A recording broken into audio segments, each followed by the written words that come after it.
शेख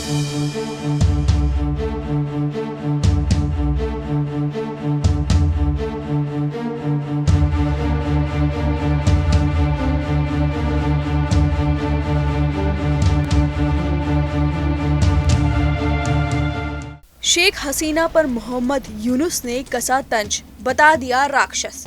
यूनुस ने और क्या कुछ कहा और शेख हसीना को कैसे गुस्साया, सब बताएंगे। 5 अगस्त को बांग्लादेश में तख्ता पलट हो गया। रिजर्वेशन के खिलाफ छात्रों का आंदोलन ऐसा उग्र हुआ कि शेख हसीना को पीएम पद से इस्तीफा देना पड़ा और शेख हसीना को पीएम पद छोड़कर केवल 45 मिनट के अंदर बांग्लादेश छोड़कर भारत आना पड़ा। 45 मिनट के अंदर ही एनएसए अजीत डोभाल और विदेश मंत्री एस जयशंकर ने शेख हसीना को भारत के गाजियाबाद हिंडन एयरबेस पर सुरक्षित लैंड करवाया। शेख हसीना को भरोसा था कि ब्रिटेन उन्हें शरण देगा, लेकिन उनकी उम्मीद टूट गई और भारत से दोस्ती और गहरी हो गई। शेख हसीना सुरक्षित भारत में हैं, लेकिन बांग्लादेश में उनके खिलाफ नफरत इतना है कि कट्टरपंथी सड़कों पर हैं। शेख हसीना भारत में है, जिसका हर्जाना लगता है बांग्लादेश के हिंदुओं को भुगतना पड़ रहा है। बांग्लादेश में अब अंतरिम सरकार बन चुकी है। मोहम्मद यूनुस अंतरिम सरकार में पीएम पद पर हैं।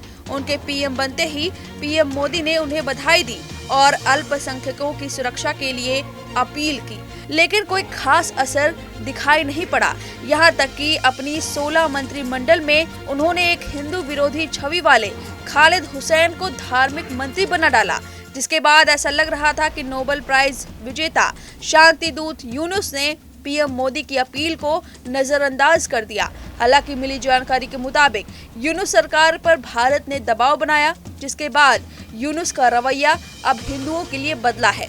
इतना ही नहीं, उन्होंने हिंदुओं पर हो रहे हमलों को लेकर अपील की। कहा ऐसा हुआ तो उनकी सरकार भी गिर जाएगी। और अभी हाल ही में यूनुस एक हिंदू मंदिर में पहुंचे थे। मोहम्मद यूनुस का हिंदू मंदिर का दौरा करना और हिंदुओं को सुरक्षा भरोसा दिलाने को भारत से जोड़कर भी देखा जा रहा है।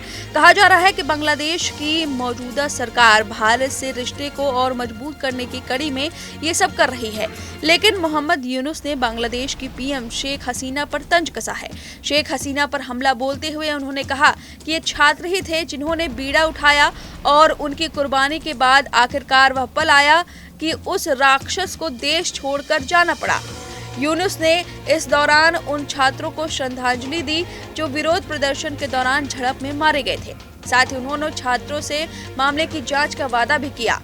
मोहम्मद यूनुस ने इस दौरान माना कि देश में जनजीवन सामान्य नहीं है और उनकी सरकार के सामने कई चुनौतियां हैं। उन्होंने कहा कि इसमें कोई शक नहीं है, क्योंकि पूरा सिस्टम ध्वस्त हो गया है।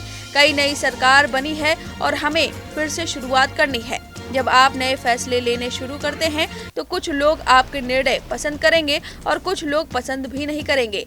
यह इसी तरह काम करता है। हमें इससे पार पाते हुए चीजों को ठीक करने के लिए आगे बढ़ना है।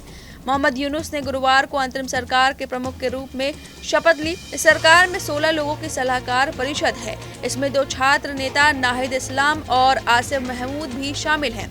यूनुस लगातार छात्रों से मिल रहे हैं और उनकी तारीफ कर रहे हैं।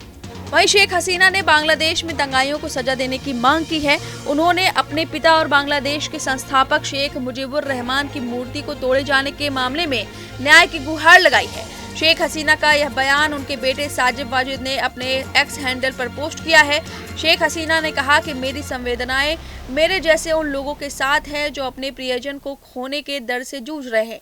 मैं मांग करती हूं कि इन हत्याओं और बर्बरता में शामिल लोगों की उचित जांच की जाए और दोषियों की पहचान करके उन्हें सजा दी जाए। बांग्लादेश में विरोध प्रदर्शनों के बीच और इसका इस्तेमाल एक म्यूजियम के रूप में किया जा रहा था। शेख हसीना ने उसे स्वतंत्रता का स्मारक कहा कि यह स्मारक अतीत में हुए अत्याचारों की याद दिलाता रहेगा। अब शेख हसीना गुस्से में है।